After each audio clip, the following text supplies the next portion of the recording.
নমস্কার। গল্পের ছলের আজকের নিবেদন ক্লারা লিটল এর দ্য লিটল ব্ল্যাক বয়েজ।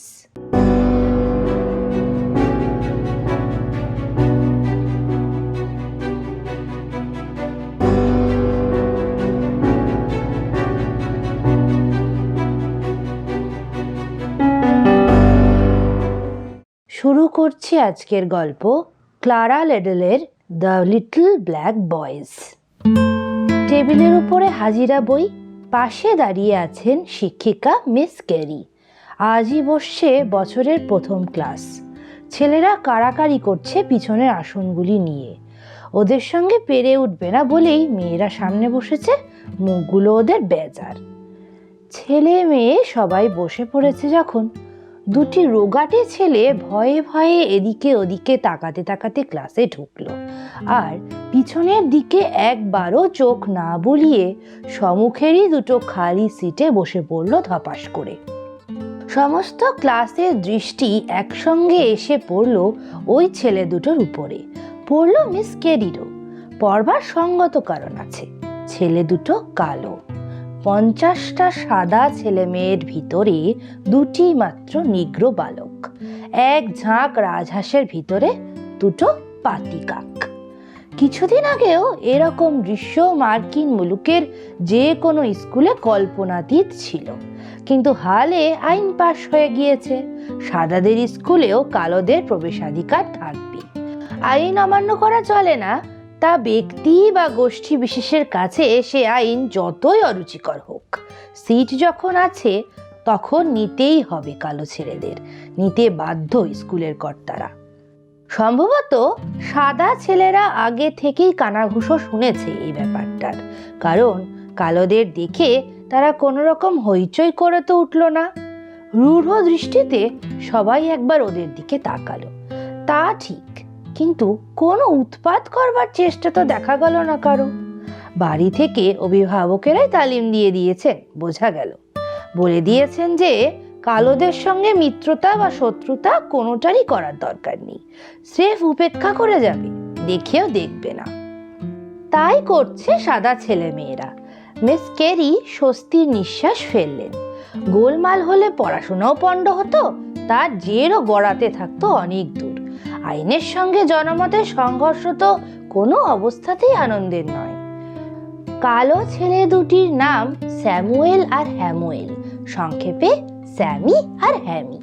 দুই যমজ ভাই ওরা, দেখতে একরকমই, তবে এতখানি একরকম নয় যে কোনটা স্যামি আর কোনটা হ্যামি তা চেনা যাবে না। দিন যায়, মিস ক্যারি ওদের দিকে একটু বিশেষ নজর রেখেছেন। না রেখে উপায় নেই, কারণ ছেলে দুটো সারাক্ষণ তার একেবারে সামনেই বসে আছে, আর প্রায় নিষ্পলক চোখে তাকিয়েই আছে তার মুখের দিকে, গিলছে যেন তার প্রত্যেকটা কথা। এমন অখণ্ড মনোযোগ দিয়ে আর কোনো ছেলে বা কোনো মেয়ে তার কথা শোনেনি কোনো দিন। সাদারা ছায়া মারায় না এদের। টিফিনের ছুটি যেটা হয় সেইটাই ছেলে মেয়েদের খেলাধুলোর হুল্লোড়ের সময়।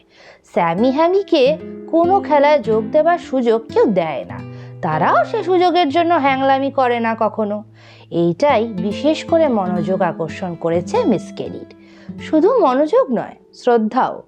এদের একটা আত্মমর্যাদা বোধ আছে, গরিবকেও যা গরিয়ান করে তুলতে পারে সেই মর্যাদা বোধ। ওরা এই টিফিনের সময়টাতে কি করে তাহলে? চওড়া সিঁড়ির এক কোণে বসে কৌটো থেকে খাবার বার করে আর তাই চিবোয়। শুকনো রুটি, তার সঙ্গে নামমাত্র উপকরণ, কোনোদিন হয়তো কিছু থাকে, কোনোদিন বা থাকেও না হয়তো।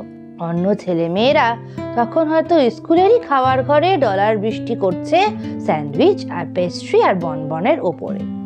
খাওয়ার পরে ওরা সহপাঠীদের হই হুল্লোড় পর্যবেক্ষণ করে সিঁড়িতেই বসে বা দাঁড়িয়ে। কাছে না গিয়েও মজাটা 16 আনাই যেন উপভোগ করে তারা। এক এক সময়ে হেসে গড়িয়ে পড়ে এর ওর গায়ে। ছেলে দুটির সম্বন্ধে অনেক কথাই কানে এসেছে মিস ক্যারির। খুবই গরিব ওরা, বাপ মারা গিয়েছে অনেক দিন। আছে এক মা, তারই সঙ্গে সমুদ্রের ধারে একটা কুঁড়ে ঘরে ওরা থাকে। কি করে যে মা ওদের খাওয়ায় তা সেই মা ছাড়া আর কেউ জানে না। খ্রিস্টান ওরা, তাতে ভুল নেই, প্রথম যখন এ পাড়ায় এলো ওই নিগ্রো নারী, গির্জায় এসেছিল একদিন। রেভারেন্ড সোয়ানসন, বুড়ো পাদ্রী, দোরের কাছেই দাঁড়িয়েছিলেন। ও তাকে বলল, আমরা খ্রিস্টান, দীক্ষা নিয়েই খ্রিস্টান হয়েছি। পাদ্রী হাত বাড়িয়ে করমর্দন করলেন ওদের, ভিতরে নিয়ে গেলেন সঙ্গে করে। স্ত্রীলোকটি ইচ্ছে করেই পিছনে বসল, যাতে তাদের কালো মুখ দেখে অন্য উপাসকেরা বিরক্ত না হয়। কিন্তু ওর সে সতর্কতা বৃথা হলো। কেমন করে শ্বেতাঙ্গিনী উপাসিকাদের মধ্যে কথাটা জানাজানি হয়ে গেল যে একটা নিগ্রো মেয়ে এসে তাদেরই সঙ্গে বসে পড়েছে গির্জার ভেতরে। তারপরেই একটি দুটি করে মেম সাহেবেরা উঠে বেরিয়ে গেলেন গির্জা থেকে। দেখতে দেখতে গির্জা খালি। স্যামি হ্যামির মা কেঁদে বাড়ি ফিরল সেদিন, আর কখনো যায়নি গির্জায়। গরিব বলেই ওদের উপরে মিস কেরির সহানুভূতিটি প্রথম পড়েছিল। ক্রমে তা গভীর হতে লাগলো ওদের মধুর ব্যবহারে। ঝগড়া নেই, গোলমাল নেই, গড়তুমি নেই, সদাই বিনীত, অল্পেই খুশি, একটি সদয় চাউনির বিনিময়ে প্রাণ দিতে রাজি। মিস কেরি ওদের খুবই ভালোবেসে ফেললেন দিনে দিনে। ওদের সম্বন্ধে একমাত্র নালিশ মিস কেরির। পড়াশোনায় ওরা একেবারে গবেট, চেষ্টা করে, প্রাণপণ খাটে, কিন্তু তবু কিছুতেই কিছু ওদের মাথায় ঢোকে না। না ইংরাজি, না অঙ্ক, না ভূগোল, না ইতিহাস। একদিন অনেক কষ্টে মিস কেরি ওদের শেখালেন যে যে কাজটা একজন লোকে 10 দিনে সমাধান করতে পারে, 2 জন তা সমাধা করবে 5 দিনে। ব্যাস, পরের দিন তারা আঁক কষে নিয়ে এলো যে একটা জামার দাম যদি $10 হয়, 2টো জামার দাম দাঁড়াবে $5। বাধ্য হয়েই স্যামি হ্যামির খাতায় প্রায়ই 0 নম্বর দিতে হয় মিস কেরিকে। ওরই মধ্যে দৈবাত যদি কোথাও একটু শুদ্ধ উত্তর তিনি দেখতে পান, আনন্দে তিনি নিজেই উচ্ছ্বসিত হয়ে ওঠেন। কি করে যে ওদের প্রশংসা করবেন, উৎসাহ দেবেন, তা যেন ঠাউরে উঠতেই পারেন না। এ স্নেহের প্রতিদানও কড়ায় গণ্ডায় বুঝিয়ে দেয় স্যামি হ্যামি। মিস কেরিকে তারা দেবী জ্ঞান করে বললেই হয়। স্কুলে নতুন ভর্তি হয়েছে যেসব ছাত্রছাত্রী, সর্বনিম্ন ক্লাসের পড়ুয়ারা তাদের বরণ করে নেয় একটা উৎসবের অনুষ্ঠান করে। মিস কেরির ক্লাসটাই অবশ্য সর্বনিম্ন। বরণ উৎসবে তাকে অনেকখানি দায়িত্বই নিতে হয় ফি বছর। উৎসবের আগে একটা পরামর্শ সভা বসলো। ক্লাসের একজন স্থায়ী প্রেসিডেন্ট রয়েছে। পড়ুয়াদের মধ্যে সবচেয়ে মেধাবী ছেলেটিকেই ওই পদের জন্য নির্বাচিত করা হয় বছরের শুরুতে। এবারকার প্রেসিডেন্ট মিকি ফিশার অতি ক্ষুদে কিন্তু অত্যন্ত রাশভারী এক শিশু। মিকির সভাপতিত্বে সভার অধিবেশন শুরু হলো। মিস কেরি সম্মানিত পর্যবেক্ষক হিসেবে হাজির আছেন সবাই। বরণ উৎসবের কর্মসূচি স্থির হলো। গান, বাজনা, নাচ, ম্যাজিক, কবিতা, বক্তৃতা, আবৃত্তি, আরও অনেক অনেক জিনিসই হবে। খুঁটিনাটি বিচার এবং চূড়ান্ত সিদ্ধান্ত নেবার জন্য গঠিত হলো এক প্রোগ্রাম কমিটি। মিস কেরি সাহায্য করবেন এই কমিটিকে। প্রকারান্তরে গোটা অনুষ্ঠানটিরই বোঝা শিক্ষিকা মহাশয়ের উপরে চাপিয়ে দিয়ে নিশ্চিন্ত হলো প্রেসিডেন্ট মিকি ফিশার। মিস কেরির একটা গা সওয়া আছে, ফি বছরই এ দুর্ভোগ তাকে পোয়াতে হয়। খাওয়া দাওয়া অবশ্যই হবে উৎসবে। তার জন্য প্রতি ছাত্রছাত্রীর ওপরে চাঁদা ধার্য করা হলো 25 সেন্ট। নামমাত্রই চাঁদা, মোট খরচা যা হবে তার এক ক্ষুদ্র ভগ্নাংশ এর থেকে উসুল হবে না। তবু পড়ুয়াদের মনে আত্মপ্রসাদ যাতে আসে, তারই জন্য এ চাঁদা তোলার ব্যবস্থা। খরচার সিংহভাগটা স্কুলই চিরদিন বহন করে। 25 সেন্ট চাঁদা কিছুই না। সভার কাজ যখন শেষ হতে চলেছে, মিস কেরি উঠে দাঁড়িয়ে পার্লামেন্টের বক্তৃতার ধাঁচে এক ভাষণ দিলেন। মিস্টার প্রেসিডেন্ট, আমার উপরে প্রোগ্রাম কমিটির সহযোগিতা করার ভার দিয়ে আমাকে যে কতখানি সম্মানিত করেছেন এই সভা, তা ভাষায় প্রকাশ করার শক্তি আমার নেই। অশেষ ধন্যবাদ এই জন্য সভাকে, এবং সেই সঙ্গে সভার কাছে আমার 2টি ছোট্ট নিবেদন। প্রোগ্রাম কমিটির যারা কর্মী নির্বাচিত হয়েছেন তারা সবাই দক্ষ লোক, তবু কাজ অনেক করতে হবে। ওদের ওই কয়টির পক্ষে সব কাজ হয়তো সুনির্বাহ করা সহজ হবে না। তাই একটা ব্যবস্থা থাকুক এই রকম যে প্রয়োজন বোধ করলে প্রোগ্রাম কমিটির সহকারিণী হিসেবে আমি ইচ্ছামতো আরও 2-4 জন কর্মীকে ওই কমিটির অতিরিক্ত কর্মী হিসেবে গ্রহণ করতে পারবো। দ্বিতীয় কথা এই যে 25 সেন্ট চাঁদাটা সত্যি এমন কিছু বেশি চাঁদা নয় যদিও, তবুও দৈবাৎ এমন পরিস্থিতিও কারো ক্ষেত্রে দেখা দিতে পারে যেখানে 25 সেন্টও সাময়িকভাবে হাতের নাগালে পাওয়া যাচ্ছে না। সেরকম ক্ষেত্রে, অর্থাৎ সংক্ষেপে এইটুকুই আমি বলে রাখছি যে সেরকম অবস্থা কারো হলে সে যেন গোপনে আমার কাছে আসে। আমি যা হোক করে ওই 25 সেন্টের একটা ব্যবস্থা সাময়িকভাবে করে দেব। সহকারিণী মিস কেরির এই দুটো প্রস্তাবের একটাতেও সবার আপত্তি করার কিছু ছিল না। সভা তলিয়েও দেখলো না যে দুটো প্রস্তাবের লক্ষ্য একজোড়া বালক মাত্র, কালো চামড়া স্যামি আর হ্যামি। কয়েকদিন বাদেই স্কুলের পরে মিস কেরির অফিস ঘরে কাঁচুমাচু ভাবে পাশের দিকে হাঁটতে হাঁটতে হ্যামুয়েলের আবির্ভাব, হাতে দুটো অতি খেলো গিটার যন্ত্র। কি গো স্যামি হ্যামি, খবর কি? আমি তো তোমাদের কথাই ভাবছিলাম। খানিকটা খেটে খুঁটে দিতে হবে বাবা এই উৎসবে। আমি তোমাদের নাম লিখে নিয়েছি অতিরিক্ত কর্মী হিসেবে। আসন্ন উৎসবের প্রকৃতি বিশ্লেষণ ও প্রস্তাবিত কর্মসূচি বর্ণনা করে 4 পৃষ্ঠার বই ছাপা হয়েছে একখানা। তাতে স্যামি হ্যামির নামও যে আছে তা আঙুল দিয়ে দেখিয়ে দিলেন মিস কেরি। স্যামি আর হ্যামি, তারা তো বিশ্বাসই করতে পারে না নিজেদের চোখকে। তাদের নাম ছাপার হরফে, আকাশে নক্ষত্র সাজিয়ে সাজিয়ে দেবদূত গ্যাব্রিয়েল যদি তাদের নাম লিখে ফেলতেন সেখানে, তাই এর চেয়ে বেশি আশ্চর্য তাতেও তারা হতে পারত না। কিন্তু তারা এসেছে অন্য কারণে, অন্য কথা নিয়ে। তারা গিটার বাজাতে জানে, গান গাইতেও জানে, প্রোগ্রামে নাম তুলতে হবে তাদের। মিস কেরির কিছুতেই বিশ্বাস হয় না যে মানুষকে শোনাবার মতো গান ওরা সত্যিই গাইতে পারবে। তবুও ওদের প্রত্যাখ্যান করতেও মন চায় না তার। এতখানি আগ্রহ ওদের বিমুখ করলে বড়ই ব্যথা পাবে। ভাববে কালো চামড়ার তরুণী ওরা বাদ পড়ে গেল প্রোগ্রাম থেকে। আর দেখতে গেলে অন্য যেসব শিশু শিল্পী নাচবে গাইবে তারাও কিছু জনে জনে প্যাভলোভা বা রবসন নয়। কেলেঙ্কারি সবাই করবে, তাতে সন্দেহ নেই। শিশু মেলায় সেই কেলেঙ্কারিটাই তো উপভোগ্য। কেলেঙ্কারি সবাই যখন করবে তখন স্যামি হ্যামিও না করলো।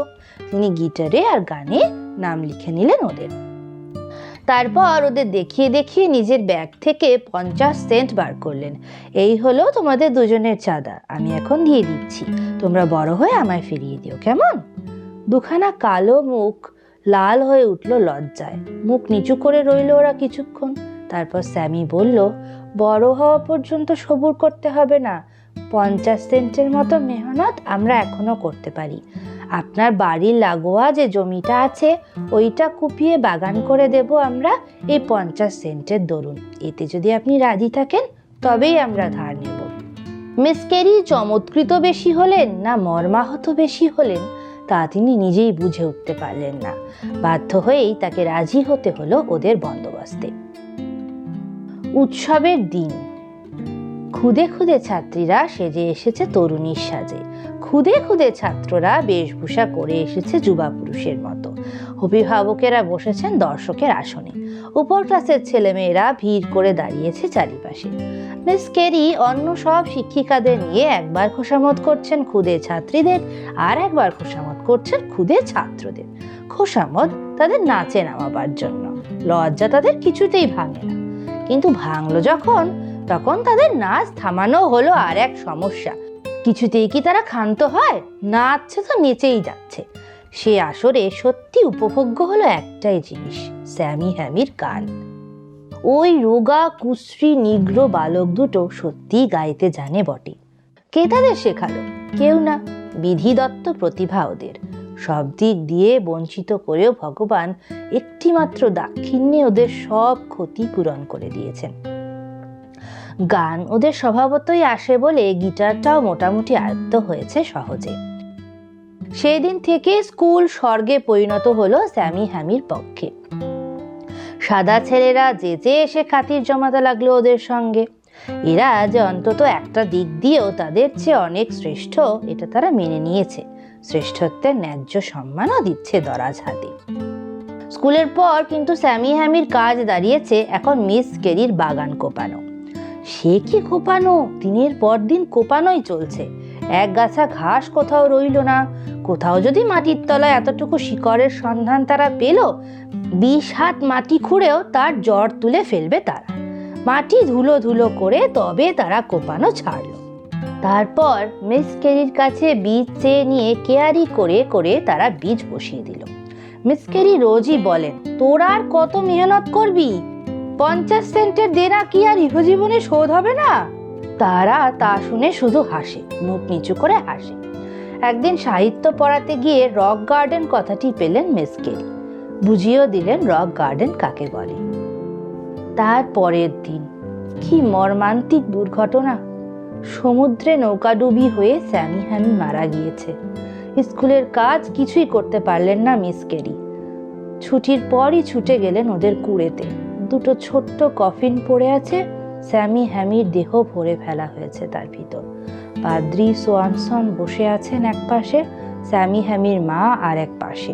মেয়েটি পাথর বনে গিয়েছে জানো। এর ওর তার থেকে কথাটা কানে এলো মিস কেরির। ওরা একটা জেলে ডিঙি চেয়ে নিয়ে নোনা দ্বীপে গিয়েছিল পাথর আর শ্যাওলা নিয়ে আসবার জন্য।